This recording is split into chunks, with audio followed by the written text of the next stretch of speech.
Chris Godinez, licensed professional counselor, also the host of We Need to Talk on every Sunday at noon, and then I post it up to Facebook, and then I do these questions on Wednesday. So if you guys have questions, feel free to send them in either in the comments below, or you can IM me on Facebook at We Need to Talk with Chris Godinez. That would be cool. And then I can answer them on Wednesdays. This video is for educational and informational purposes only. The views and opinions stated herein are mine and mine alone. They do not represent the ACA, the APA, or any other therapist for that matter. Boom, shakalaka, done. I would like to thank my sponsor, BetterHelp, BetterHelp, BetterHelp.com/Chris Godinez. They're an online therapy company. They are international. They are everywhere in the world that you can get onto an internet. So if you're anywhere in the world and you need to get to a therapist quickly, go to BetterHelp.com/Chris Godinez, fill out a few questions, and they'll set you up with a licensed professional master's level or PhD level therapist here in the United States. If you are here in the United States, you don't like the therapist you're seeing, go to BetterHelp.com/Chris Godinez, fill out the questionnaire. They'll put you with somebody who is licensed in your state master's level or PhD level. And the beautiful thing is I've been getting a lot of good feedback lately, which makes me very happy. So lots of people have been using them and they're saying that they're finding some really good therapists on there. So thank you, BetterHelp.com/Chris Godinez. Okay, let's dive into the questions, shall we? Can you please explain the difference between schizoid personality disorder and schizotypal? Okay, that means I'm going to have to go to the DSM-5. Yeah. Okay, so that's on. Schizoid is on 652. Hang on. Okay, let's see here. Okay. Schizoid personality disorder. A pervasive pattern of detachment from social relationships and a restricted range of expressions of emotions in interpersonal settings, beginning by early adulthood and present in a variety of contexts as indicated by 4 or more of the following. So you only need 4 for this to be a diagnosis. 1, neither desires nor enjoys close relationships, including being part of a family. 2, almost always chooses solitary activities. 3, has little, if any, interest in having sexual experiences with another person. 4, takes pleasure in few, if any, activities. 5, lacks close friends or confidence other than first-degree relatives. 6, appears indifference to the praise or the criticism of others. 7, shows emotional coldness, detachment, or flattened affectivity. So there's not a lot of emotional range there. This does not occur during the course of schizophrenia, a bipolar disorder, a depressive disorder with psychotic features, or another psychotic disorder, or autism spectrum disorder, and is not attributable to a physiological effect of another medical condition. So this is a part of the schizophrenic spectrum kind of thing. Autism can mimic schizoid, but it's not. It's completely different. So, all right, let's look at schizotypal. That's 655. Hang on a second. All right. Schizotypal personality disorder. A pervasive pattern of social and interpersonal defects or deficits marked by acute discomfort with and reduced capacity for close relationships, as well as by cognitive or perceptual distortions and eccentricities of behavior beginning by early adulthood and present in a variety of contexts as indicated by 5 or more of the following. 1, ideas of reference, excluding delusions of reference. So, ideas of reference, how do I explain that? Let's see how I explain ideas of reference. Hold on 1 second. Let me see if I can get a good explanation for that. There we go. Ideas of reference. Idea of reference or delusions of reference involve a person having a belief or perception that irrelevant, unrelated, or innocuous things in the world are referring to them directly or have special personal significance. So, for example, driving down the road and, a billboard or a sign or a bumper sticker or something, and somehow making it mean something about you. That's an idea of reference kind of thing. Okay. Ideas of reference. Okay. Odd beliefs or magical thinking that influence behaviors and is inconsistent with subcultural norms. For example, superstitiousness, belief in clairvoyance, telepathy, or sixth sense in children and adolescents, bizarre fantasies, and preoccupations. Now, when they're saying belief in clairvoyance, telepathy, and sixth sense, they mean like over the top belief in that. It's like, I do believe that everyone does have a gut instinct, absolutely, which would be considered your sixth sense, as it were. But what they're talking about is where you base your entire life on, tarot cards and readings and this and that, and you don't do anything without doing that. That would be kind of like a belief that's a little less than standard in our culture. So, and of course, it depends on the culture too, because some cultures do that. So, it's if it's outside of the cultural norms and it's a superstition or it's a magical belief, then that would be considered that. So, if that makes any sort of sense. Unusual perceptual experiences, including bodily illusions. So they'll have the idea that, a little bit of body dysmorphia, or they'll feel like, bugs, or, things are weird with their body, or, that kind of thing. Odd thinking in speech, vague, circumstantial, metaphorical, overly elaborate, or stereotyped. Sick. 5, they're suspicious or paranoid ideation. Excuse me. They have an inappropriate 6. They have an inappropriate or constricted effect, so their emotions are not the full range. 7, behavior or appearance that is odd, eccentric, or peculiar. So oftentimes they'll dress inappropriately. So winter clothes in the summer clothes in the winter, that kind of thing. Lack of close friends or confidence other than first-degree relatives. 9, excessive social anxiety that does not diminish with familiarity and tends to be associated with paranoid fears rather than negative judgments about the self. So fear that they're going to be arrested, or fear that people are out to get them, or which is very similar to schizophrenia. So again, does not occur exclusively during the course of schizophrenia, a bipolar disorder, a depressive disorder with psychotic features, or other psychotic disorder, or autism spectrum disorder. So they're very similar. There's a little bit of difference, but they're very similar. And it's kind of like when somebody, and usually people get that diagnosis when schizophrenia doesn't fit them, but they have a lot of those traits. So they'll give them either schizotypal or schizoid. My brain, gone. So I hope that helps. Let me find schizophrenia, because that might help. So hold on. So that would be... No, it's not an anxiety disorder. Hold on, it's not bipolar. There we go. Schizophrenia. 87, hang on. So, okay. All right, let's get to... That's schizotypal. Okay. Oh, there's so many. Okay. There's a whole bunch associated in the schizophrenia spectrum. So delusions, grandiose, that kind of thing. That's schizotypal. Goodness. Boop. Brief psychotic disorder.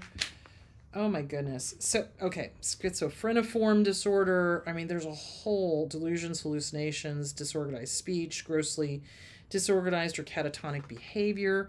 Then there's schizophrenia, delusions, hallucinations, disorganized speech, grossly disorganized catatonic behavior, negative symptoms, diminished emotional expression or of avolition. Onset is usually in the teens to the late 20s. Continuous signs of the disturbance persistent for at least 6 months.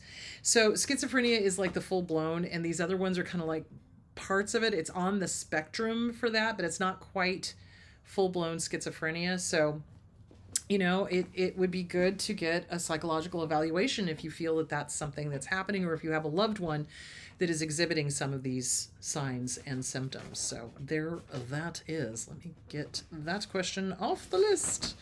Okay, I hope that helps. So basically, if you have any more questions, I would seriously go to Mayo Clinic, mayoclinic.com, and look up signs and symptoms of schizophrenia. It's a good way to do it. So that would be considered a severe mental illness, SMI. So yeah, that's what I would do, is look that up, and then look up to see where you can get testing done for a person if you think that they have it. Children can have schizophrenia. It can be early onset. I've heard as young as 6 years old. It can also be late onset, so as old as in their like early 50s, late 40s. So yeah, so go get a psych eval done if that's what you think is going on. So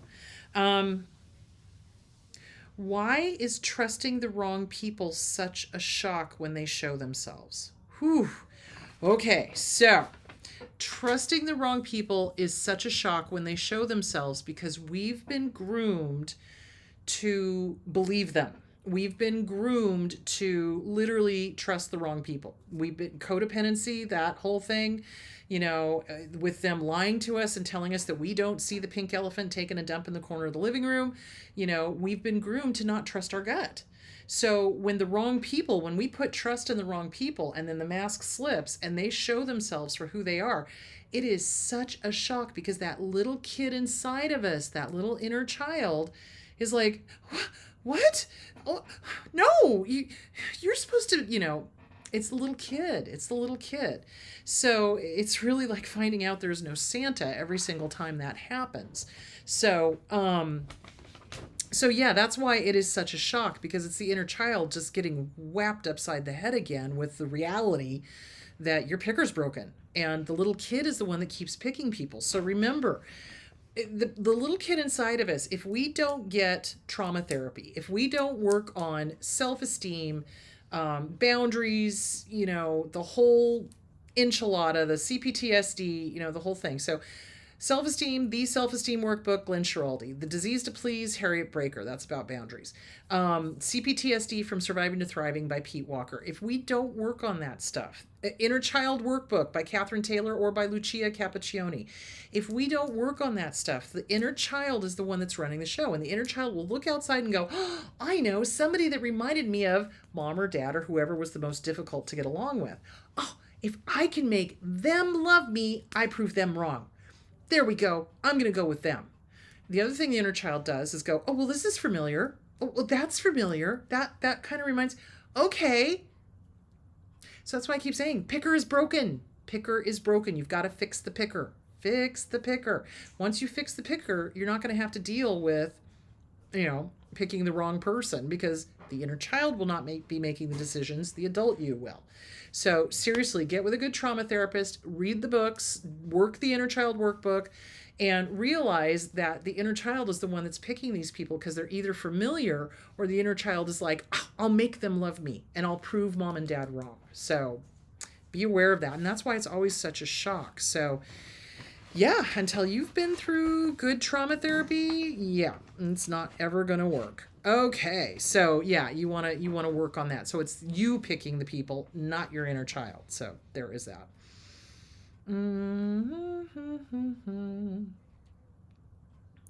Okay. Ooh. Okay. Cool. Okay, how do you do mirror work if you hate looking in the mirror?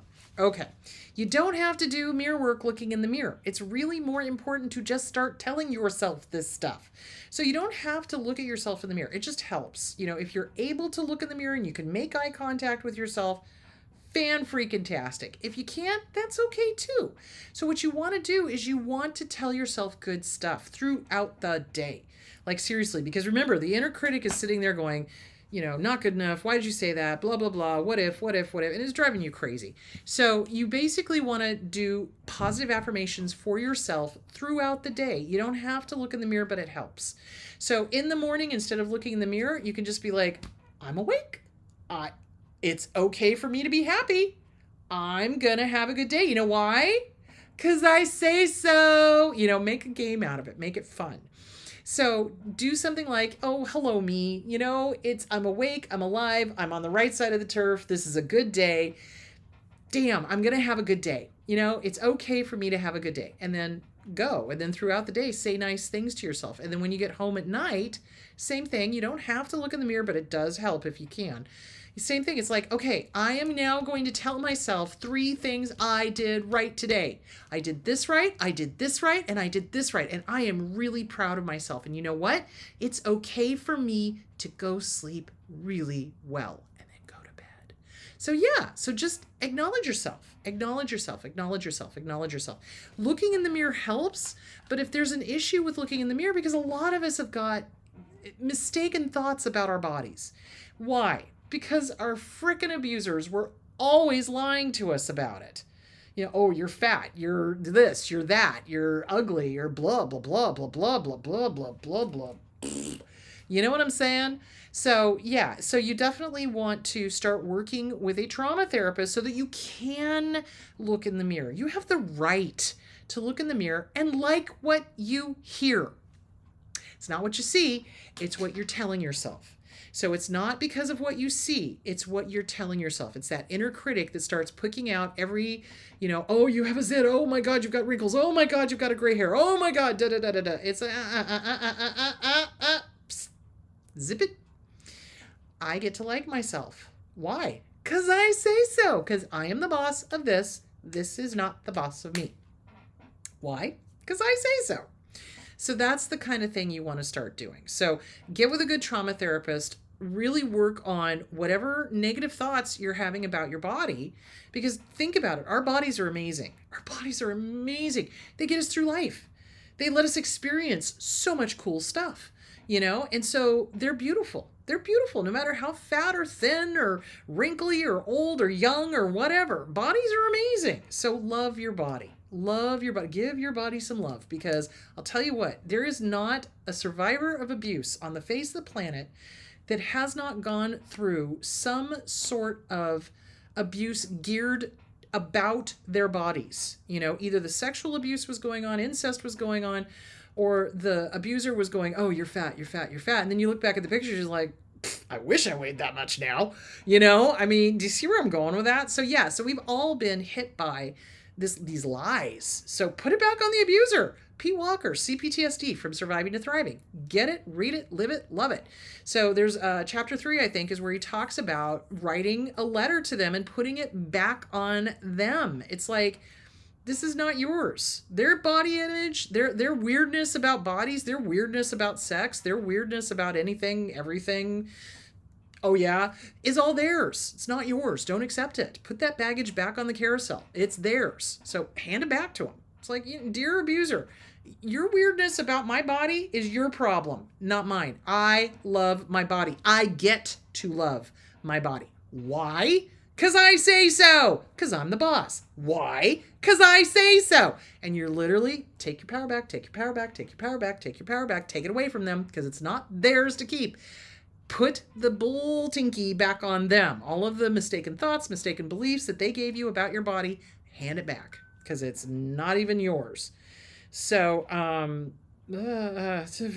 okay, there is that. Okay. I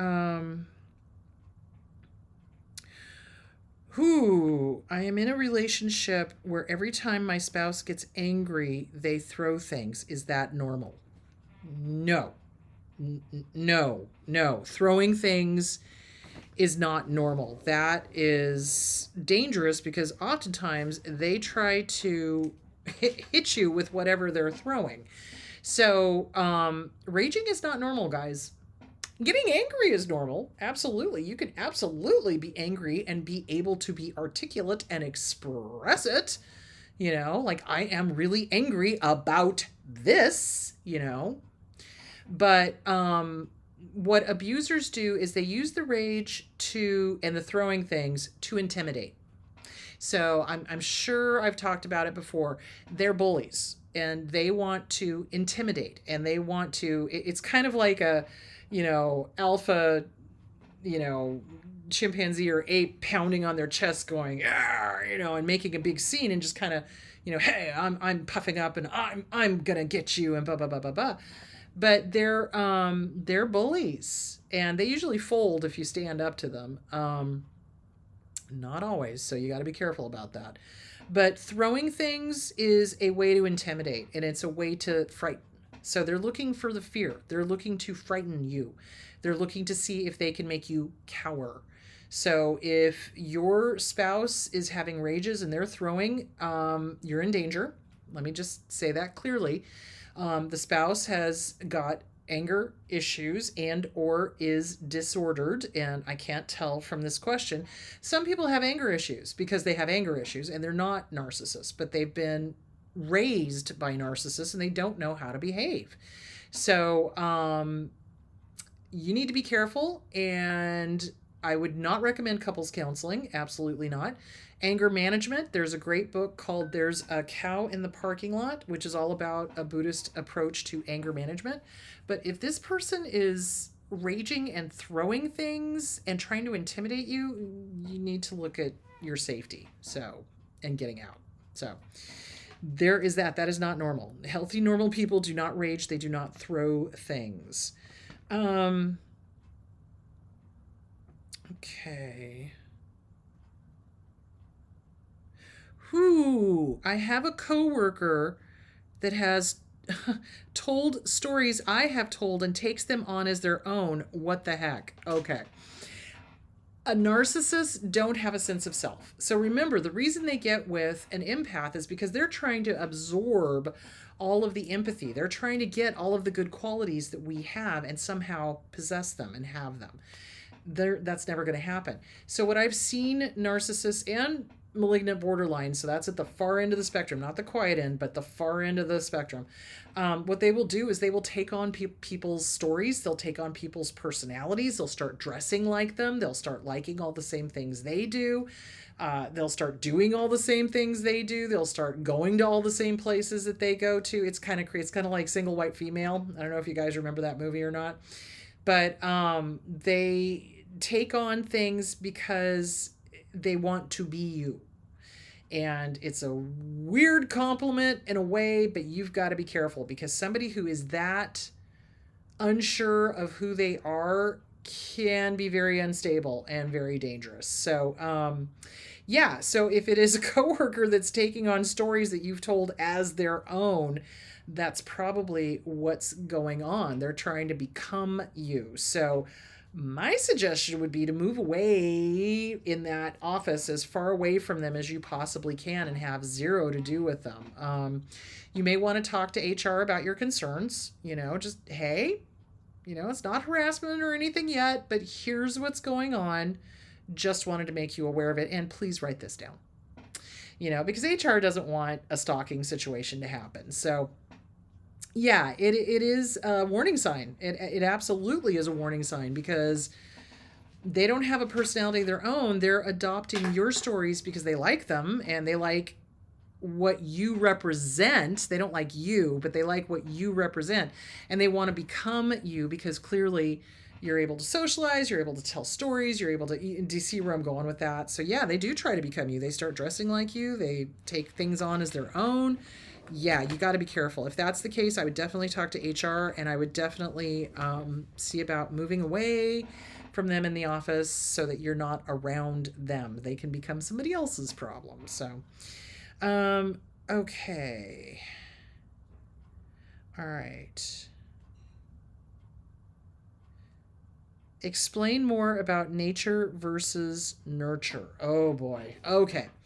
So, nature is what you're born with. Nature is what we come out of the womb with. Now, with some narcissists and some psychopaths, not some, all psychopaths, there is a cog missing. Their brains do not function the way we do. So there is like that empathy cog. They just don't have the empathy. So that is nature. That's what they're born with or without. Nurture is what happens after we come out of the womb. How were we treated? when we were itty bitty, itty bitty babies. How were we treated? How were we raised? What was done to us as we were growing up? So nurture affects us, and nurture can definitely cause somebody to have mental health issues if the family is abusive and neglectful and horrific and this, that, and the other thing. But nature really, it's kind of like nature sets us up, and nurturing either pulls us away from the brink or pushes us right over. So that's kind of the difference. It's like when you're dealing with a psychopath, like a true psychopath, like they're scary. When I worked in the homeless shelter, it was terrifying to have to be in a room full sometimes of psychopaths, because they literally have the psychopath stare, and they're looking right through you like, what can I do to hurt you? What can I do? It's like, it's this weird, oh God. If you've ever seen a psychopath stare, you'll know it when you see it, because it's this dead. The only thing you can see is the flames of hell burning in there. Seriously. Like, there's evil. It's pure freaking evil. I'm sorry. It's dead eyes, evil eyes looking right through you, and you know that they're just thinking of ways that they can, kill you or hurt you or harm you or, whatever. So psychopaths are just born differently. There's something wrong with them. Their brains are not the way that healthy, normal brains are. And if you look at scans of psychopath brains versus healthy brains, yeah, there's areas of the brain that are not lighting up the way they should. So yeah, so that's nature versus nurture. So, you can have predisposition to, what's the word I'm looking for? Lots of emotions or things like that. But if the parents are neglectful and mean and harsh and critical and this and that, it'll push you over the edge into a personality disorder, like borderline personality disorder. That is brought on by trauma. Now, here's the weird thing. You can have a family and the other siblings don't have borderline, but one sibling does. Why? Nature. Nature sets them up. Nurture pushes them over the edge. So the other siblings might have gone through the exact same abuse, but they didn't go down the route of borderline personality disorder, but the one sibling did. So nature, nurture, there you go. It's like it's the chicken egg. What causes what? I think nature sets us up, but nurture either prevents us from going over the edge or just pushes us right over if they're abusive. So I hope that answered the question. Okay, I am running out of time, so you guys have a great week. What am I talking about? I never have this in front of me. I don't know why I do that to myself, but I do. So let's see. What am I talking about? Need to find the thing and the stuff. And where did I put it? And, oh Lord. No. There it is. Okay. So let's see. I will be talking about when they collapse. That's going to be a good one. So as narcissists age, they collapse because they're not able to control. And I want to talk about how to deal with parents, because especially if you're dealing with elderly parents that are narcissists, that are harmful, hurtful, abusive, etc., it's going to get worse before it gets better, and how to handle them when they start doing their crazy dance. So we're going to talk about when narcissists collapse, and it doesn't necessarily always need to be old age either. I mean, they can collapse when they're not getting their way, but if they're young enough, they'll compensate, and we'll talk about that. So, all right, my loves, you guys go have a great week, and I will talk to you on Sunday.